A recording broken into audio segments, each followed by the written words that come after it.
الحمدللہ نحمدہ ونصلی علی رسولہ الکریم رب اشرح لی صدری ویسر لی امری واحلل عقدۃ من لسانی یفقہوا قولی۔ اس سے پہلی آیت میں توبہ کا ذکر تھا، تو اب ان دو آیتوں میں توبہ کے قبول ہونے کی شرائط اور اس کے قبول ہونے اور نہ ہونے کی صورتیں بتلاتے ہیں۔ اعوذ باللہ من الشیطان الرجیم، بسم اللہ الرحمن الرحیم۔ انما التوبۃ علی اللہ، بے شک توبہ قبول کرنی اللہ کے ذمہ ہے، للذین یعملون السوء بجہالۃ، ان لوگوں کے لیے جو برے کام کرتے ہیں جہالت کی وجہ سے، ثم یتوبون من قریب، پھر توبہ کرتے ہیں جلدی سے، فاولئک یتوب اللہ علیہم، بس یہی لوگ ہیں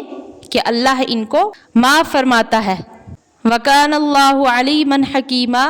اور اللہ سب کچھ جاننے والا حکمت والا ہے۔ اس آیت کا مطلب ہے کہ توبہ قبول کرنا یہ اللہ تعالیٰ کے ذمہ ہے، جب کہ کوئی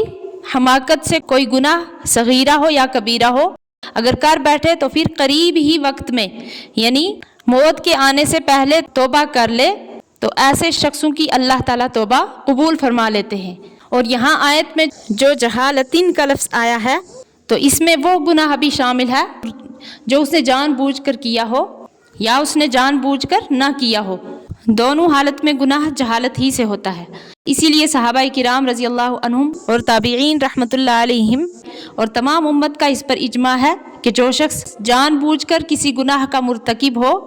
اس کی بھی توبہ قبول ہو سکتی ہے، لیکن شرط کیا بتلائی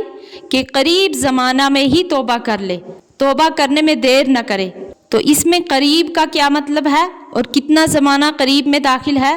رسول کریم صلی اللہ علیہ وسلم نے اس کی تفسیر ایک حدیث میں خود اس طرح بیان فرمائی ہے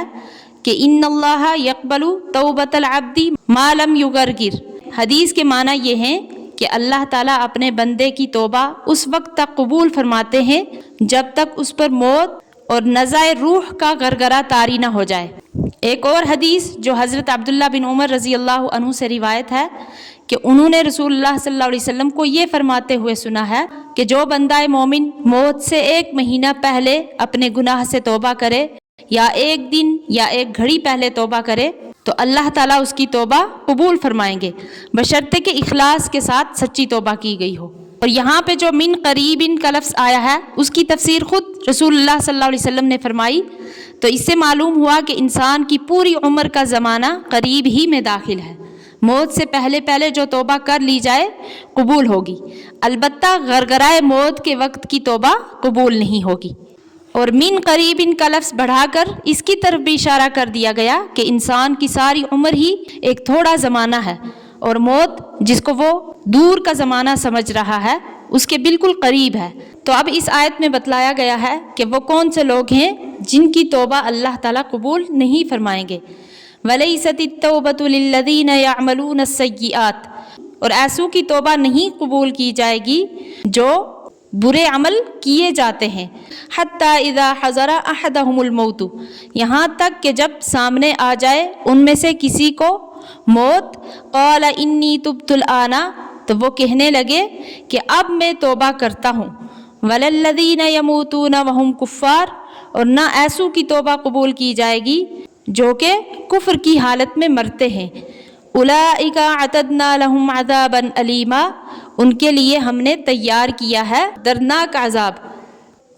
تو اس آیت میں بیان فرمایا ہے کہ ان لوگوں کی توبہ قابل قبول نہیں جو عمر بھر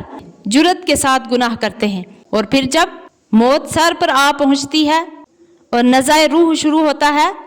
موت کے فرشتے سامنے آتے ہیں تو اس وقت کہنے لگتے ہیں کہ اب ہم توبہ کرتے ہیں، انہوں نے پوری عمر کو ایسے ہی ضائع کر دیا، تو اب اگر وہ توبہ کریں گے تو اس لیے ان کی توبہ قبول نہیں ہوگی۔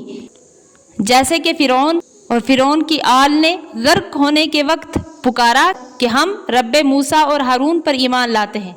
تو ان کو جواب ملا اب ایمان لاتے ہو جب ایمان لانے کا وقت گزر چکا۔ تو اس آیت کے آخری جملہ میں یہی مضمون ارشاد فرمایا کہ ان لوگوں کی توبہ بھی قابل قبول نہیں جن کو حالت کفر پر موت آ گئی، کہ انہوں نے پھر عین نزع کی حالت میں ایمان لانے کا اقرار کیا، تو ایسے ایمان کا اقرار بے وقت اور بے سود ہے، ان کے لیے عذاب تیار کر لیا گیا ہے۔ اور یہاں پر جس توبہ کے قبول کرنے کا اللہ تعالیٰ نے وعدہ فرمایا ہے اس میں 3 رکن ہیں۔ اول یہ کہ اپنے گناہ پر شرمندگی کا اظہار کرے، جیسے حدیث میں ارشاد ہے انما التوبۃ الندم، یعنی توبہ نام ہی ندامت کا ہے۔ تو دوسرا رکن توبہ کا یہ ہے کہ جس گناہ کا ارتکاب کیا ہے اس کو فوراً چھوڑ دے اور آئندہ کو بھی اس سے باز رہنے کا پختہ ارادہ کر لے۔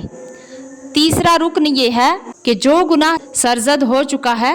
اس کی جتنی تلافی اس کے قبضہ میں ہے اس کو پورا کرے۔ مثلا نماز روزہ فوت ہوا ہے تو اس کو قضا کرے۔ فوت شدہ نمازوں اور روزوں کی صحیح تعداد یاد نہ ہو تو غور و فکر سے کام لے کر تخمینہ متعین کرے، پھر ان کی قضا کرنے کا پورا اہتمام کرے۔ ایک ہی وقت میں نہیں ہو سکتا تو ہر نماز کے ساتھ ایک نماز قضائے عمری کی پڑھ لیا کرے۔ ایسے ہی روزوں کی قضا کا اہتمام کرے، اور اسی طریقے سے کسی انسان کا حق لے لیا ہے تو اس کو واپس کرے، کسی کو تکلیف پہنچائی ہے تو اس سے معافی طلب کر لے۔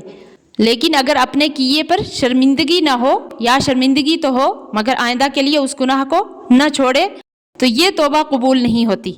تو ان 3 شرائط کے ساتھ اگر توبہ کرے گا تو پھر اس کی توبہ قبول کی جائے گی۔